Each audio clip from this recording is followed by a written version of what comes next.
Welcome back, everyone. I hope everyone has been following along with this whole interior build. It's taken a little while to get to this point.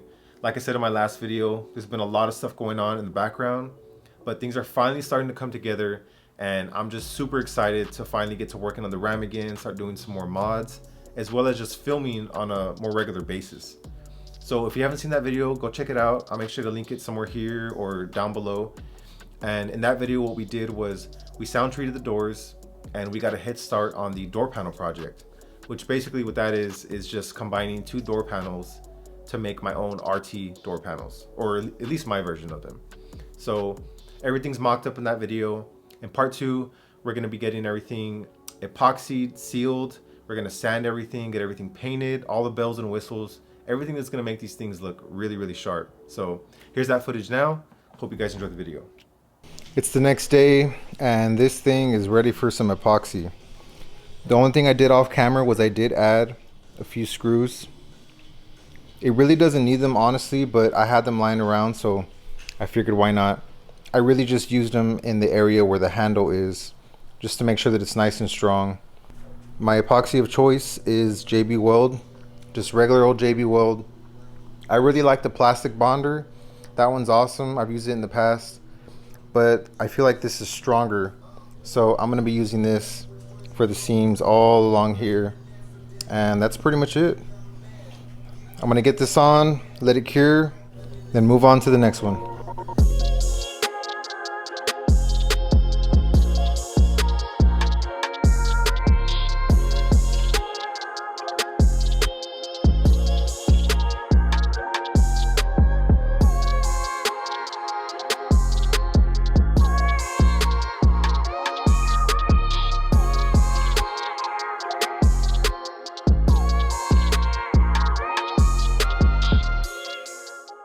Everything is done, the epoxy is all cured, so let's check it out. So this is what we're looking at. It may not be the prettiest, but I can guarantee that this thing is solid, so there won't be any flexing or anything like that. I went ahead and filled these gaps. I put a small piece of wood behind here just to kind of fill the gap, and then just kind of bridged over. Honestly, that wasn't even necessary. It's already really strong, but doing this JB Weld epoxy, it's just going to make sure that this thing is really, really good and strong. I don't have to be worrying about it. So we filled in all along here, bridged the gap here. I epoxied just a little bit where the actual handle is on the sides. Added a couple screws just to make extra sure, but everything's really good. We turn it around.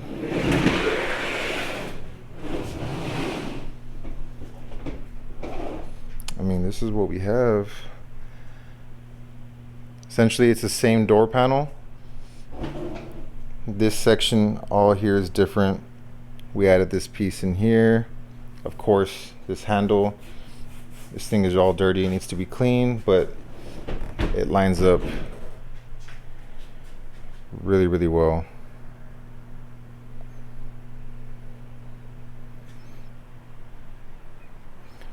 So now I need to get them ready for paint. I went ahead and did the other one off camera. Didn't want to bore you guys with the same process, but now I'm just gonna get these sanded up, or scuffed up I should say, get them prepped. There's a few scratches. I did a few test areas, that's why it looks all dull. I was trying to see if I can get those scratches out, and it's a little bit of work, but I'm going to use a combination of different scuff pads, some Scotch-Brite pads, and see if we can get these scratches out, and then hopefully get this thing ready for paint.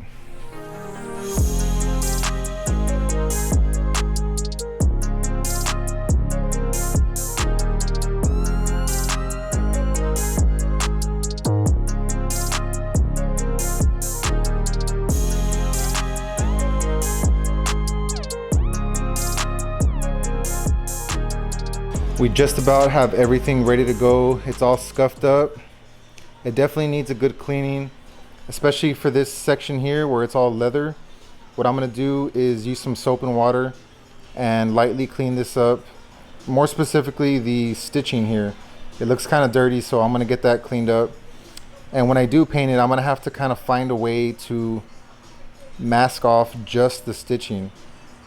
And I have kind of an idea, a plan to refreshen the stitching on here, but I'm still gonna have to mask it when I go in for paint. But before we do any of that, I need to cut this out. I almost forgot about it. So I have to pop off this panel. This is where the master switch is gonna go for the window switch and the door locks. So I'm gonna have to cut this out. I'm gonna use my Dremel. I'm probably gonna use the sanding bit on it just because I'm worried if I try to use a cutting wheel or something, I'm gonna damage the leather. So with the sanding bit, basically what I'll be doing is kind of just melting away the plastic slowly. And I feel that way I can keep it safe and I won't be damaging the fabric on it or the vinyl. So that's the plan. I'm just gonna go little by little, size it up, make sure everything fits. And it'll be a rough cutout, but once the switch is on there, you won't see any of the edges or anything. So it should all look really good.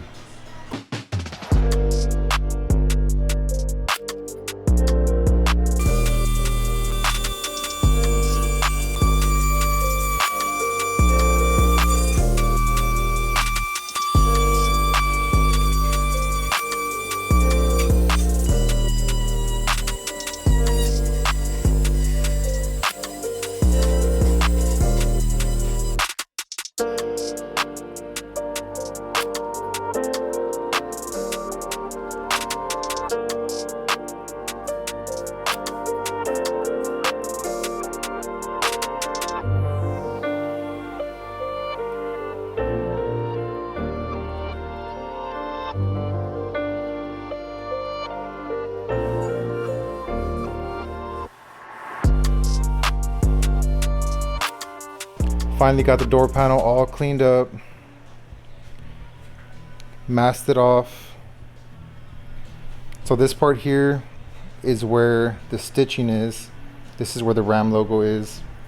So there's gonna be a little section down the middle that I'm still gonna have to go back and re-dye. I'm just trying to cover up the stitching, but it's gonna have to be done in at least maybe 2 stages, so no big deal.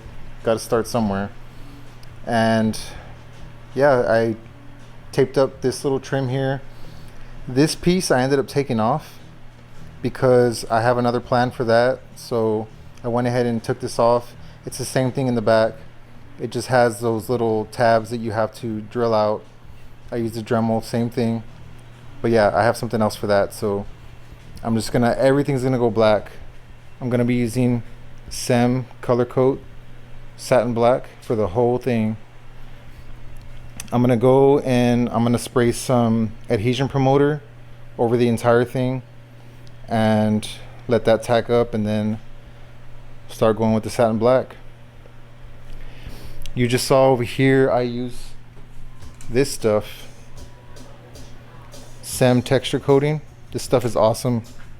I had some deep scratches on a few areas over here and this general area here, and that stuff works really good. I had everything sanded already, and I just kind of misted it on just to kind of blend it, and then I go back and sand it with a scuff pad, and it blends really well. So it's really good at matching texture. There's a little bit of technique to it, but it works well.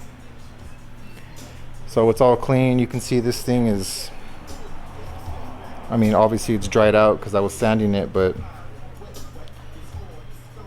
it's going to be a huge difference once the paint's on there.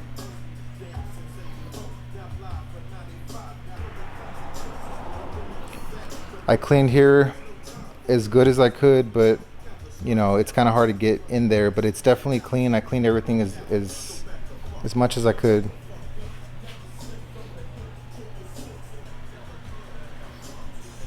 So yeah, let's get to it.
The door panels are sprayed and they came out amazing. They came out awesome. I could not be happier. Let's check them out.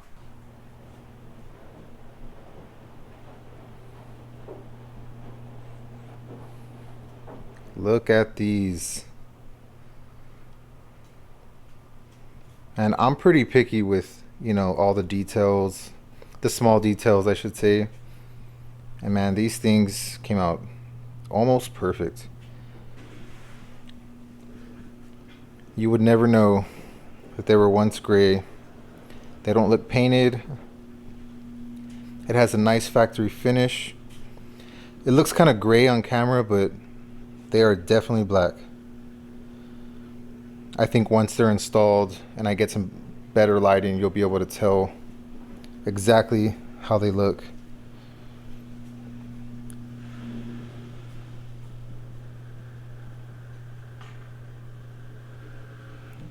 These things look brand new.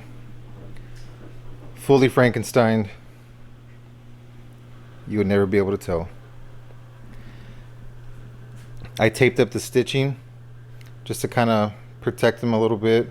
I figured I was still going to get a little bit of spray on it, but I'm not too worried about it because I actually have a plan for the stitching. I'm going to go over it with a fabric marker just to kind of bring it back out. I did a little test area and I already know this is going to work great. So let's take off some of this tape. It did protect some of it, but there's a little bit of overspray here.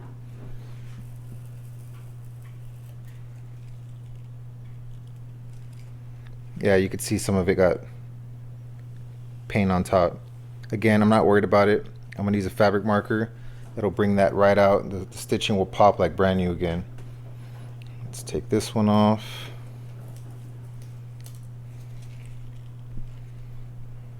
Look at that.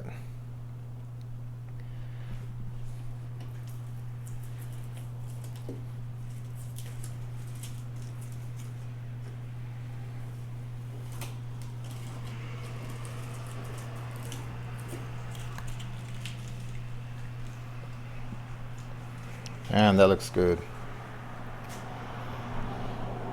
And the icing on the cake is these right here. I took off these trim pieces and I hydro dipped these in carbon fiber. I'm gonna have a separate video on these, on the process and how these were done. So make sure to keep a lookout for that video.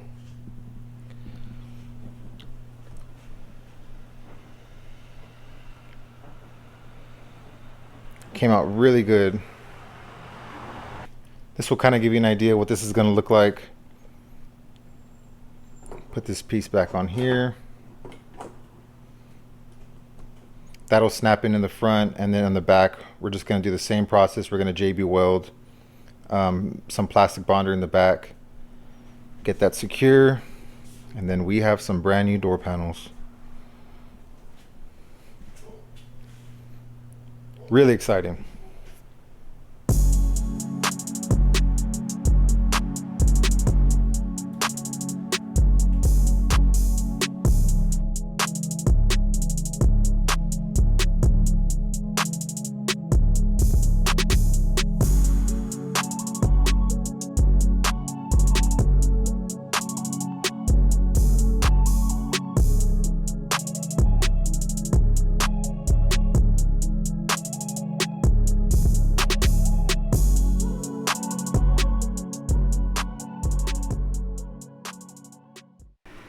It's not the prettiest back here, but nobody's gonna see it, and it is very, very strong.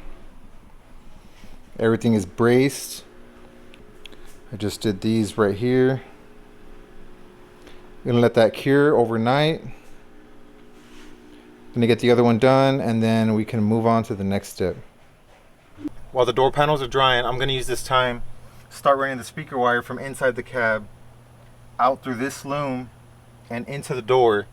That way we'll have everything in place and ready for the door speakers.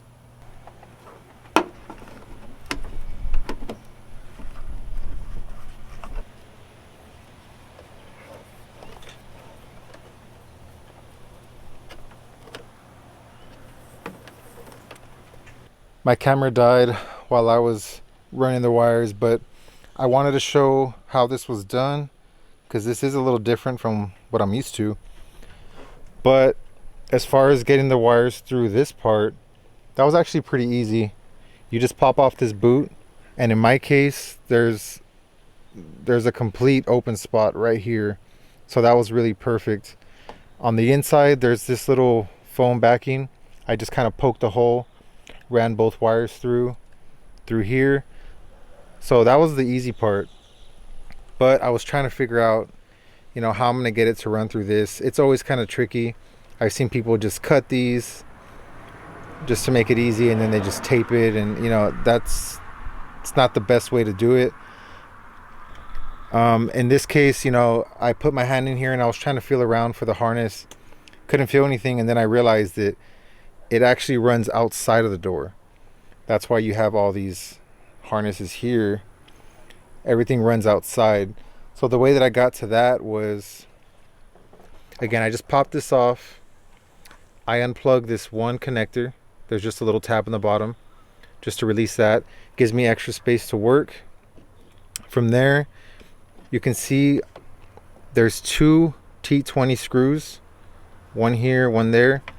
It sits like this, so you just have to remove those two bolts or those two screws, and then that'll free this up, and this plastic part just kind of pops off. It has this little a tab here and a tab there. Those just pop off. That makes it way easier. I just kind of scrunched this up together, ran the wires through, and what I did was I have one wire here, and I just taped the second wire, just because it's a lot easier to feed one wire through. So I fed the one wire, pulled the second one through, and basically everything's gonna go back together, and it'll be just like this. The wires will sit like that. They'll be sandwiched together just like this, and that's exactly how it was from factory. So it might seem a little confusing, but once you get in there and start messing with it, you'll see exactly what I'm talking about. It's not too difficult. It's much easier to do it this way. So we'll get all the wires ran here on the outside, just like it is from factory. Got the driver's side done. It's pretty much the same thing on this side. Have the wires running out through here. I'm gonna have one set coming down to, I'm gonna go with the 6.5 on the bottom, and then we're gonna do a tweeter pot up top. So both of those are ready. Everything's pretty much the same. Like I said, I didn't really want to bore you guys doing the same process. This went a lot quicker because I already knew what to do. Honestly, I'm excited to just have the doors at this point because everything is in place, ready to go. We're just about ready for reassembly. We'll get the speakers in, the tweeters in, door panels are just about ready. So seeing the door panels in is going to make me really happy because, you know, I'm tired of looking at my torn apart interior. This is what I've been dealing with.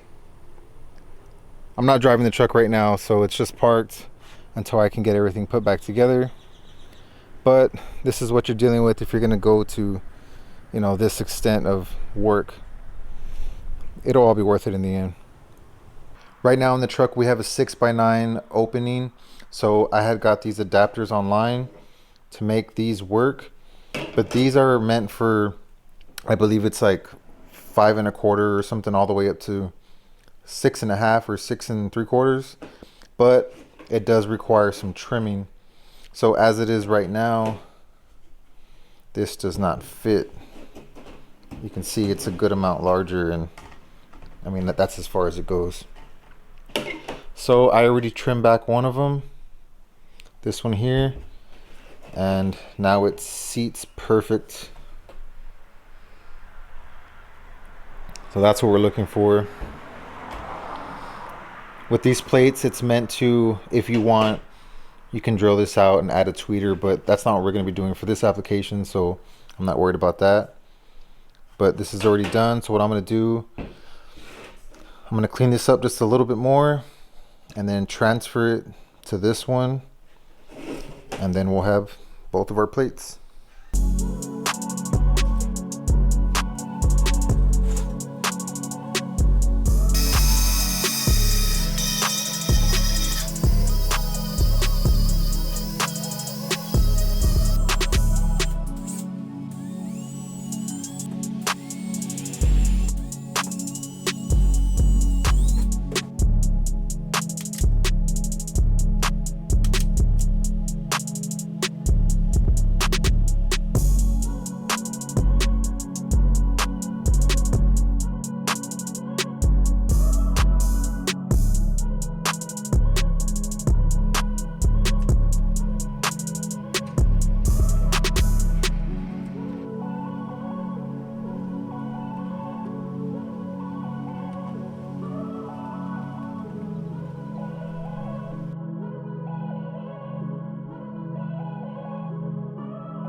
My plan is to use the sail panel to mount the tweeter. So that would be this area right here. Basically, it would look something like this. Once this snaps in, I'm thinking about mounting the tweeter right in here. It's a little tricky with the tweeters that I have, because as you can see, they have kind of a little taper to them. It doesn't have an actual lip. But I'm thinking what I might do is, of course, trim this out little by little. And I'm going to try to get real close to this edge. And then I'm thinking what I can do is I'll use this little back plate. And I think if I flip it, it'll allow me to secure it. So I'm just going to get to cutting, see if I can get this to work. And I'll show you the end result.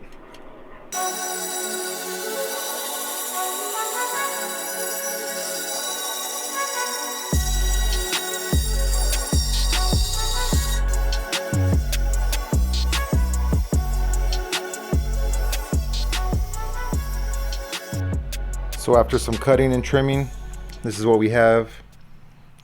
They came out pretty good, pretty smooth. I did have to trim right along this little bracket area. You can see on the back side, it's trimmed for this to fit. So originally, this is how the tweeters came, and they have this little part here that threads on and off. So what I did was I just flipped this around just like this, and it allows it to grab onto this back part here. So this is really snug and secure. It's just screwed in, no adhesive, nothing like that.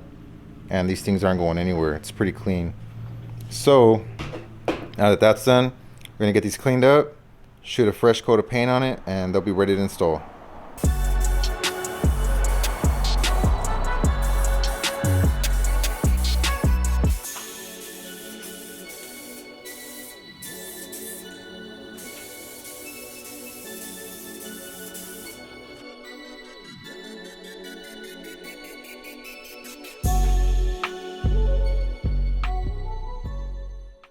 These door panels are looking really nice.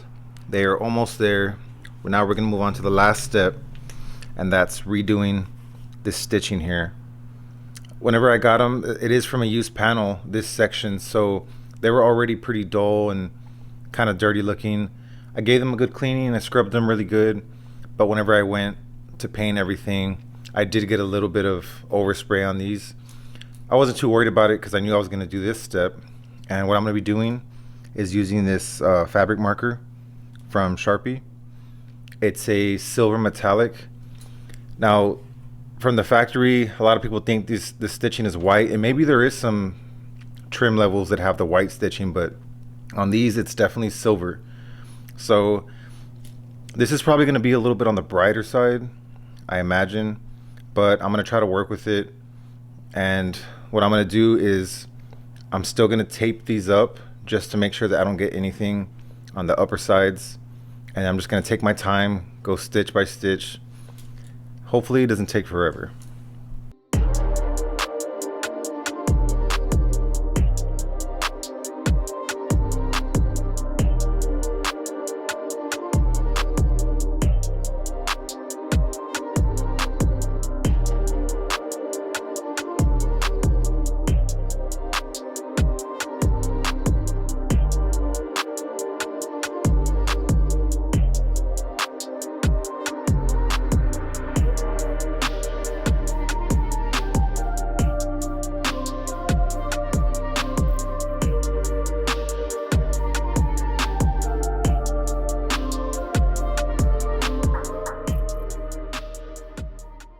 Door panels are just about ready to go back in, but there is one thing that I did off camera that I wanted to share before I put them back in. Here's the back of the door panel. All this stuff that you see it's a closed cell foam material, and I pretty much covered the entire panel with this. Now the tape, it's kind of an extra step. I really didn't need that. This has an adhesive on it, but I decided to use the tape just to seal all the seams, kind of like I did in the truck with the mass loaded vinyl. But I think this was going to be best for the door panel because it's thin and it's lightweight, so it really doesn't weigh down the panel. Originally, I was going to use this stuff, which is mass loaded vinyl. This is the #1 choice for eliminating noise, but it's really heavy and it's a little bit thick, and I felt like for this truck it wasn't going to work too well behind those door panels. It worked pretty good in my Sierra, but it was still a really tight fit. So I also wasn't comfortable with the weight, so I decided not to go that route. I'm using this stuff here. I got it on Amazon. Never used it before, but it's closed cell foam, that's all that matters. And I already did both door panels. I didn't bother filming this because I figured I was going to talk about it anyway, and it's pretty much the same as laying down sound deadener or anything else. Just got to take your time, cut around the edges, make sure that everything folds down. I try to really make sure that everything curves around the edges really tight so that I don't have any issues with fitment. The difference in temperature and sound reduction might not be drastic, but I do think that it's going to make a pretty good difference.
That's gonna wrap up today's video. I had a lot of fun working on these door panels. I know I definitely learned a lot. Being able to take an idea and put it down and actually have it come out the way that you imagined it is pretty rare. It normally doesn't happen that way. So I really couldn't ask for more given the end result. I've had them installed in my truck now for a little while. I've been driving around with them, testing them out. I open and close the door every day. I drive and I have my arm on the armrest, and they're literally baking in the Texas heat. And I'm happy to report that there has been 0 issues. I've even wiped them down with different solvents to clean them, and once again, 0 issues. But do me a favor, I'm really curious to hear what you guys have to say about these panels, so leave a comment down below, give me your feedback, whether it's positive or negative. I just want to know what you guys think. Hope you all enjoyed the video. Please like and subscribe if you haven't already. I'll see you all on the next one.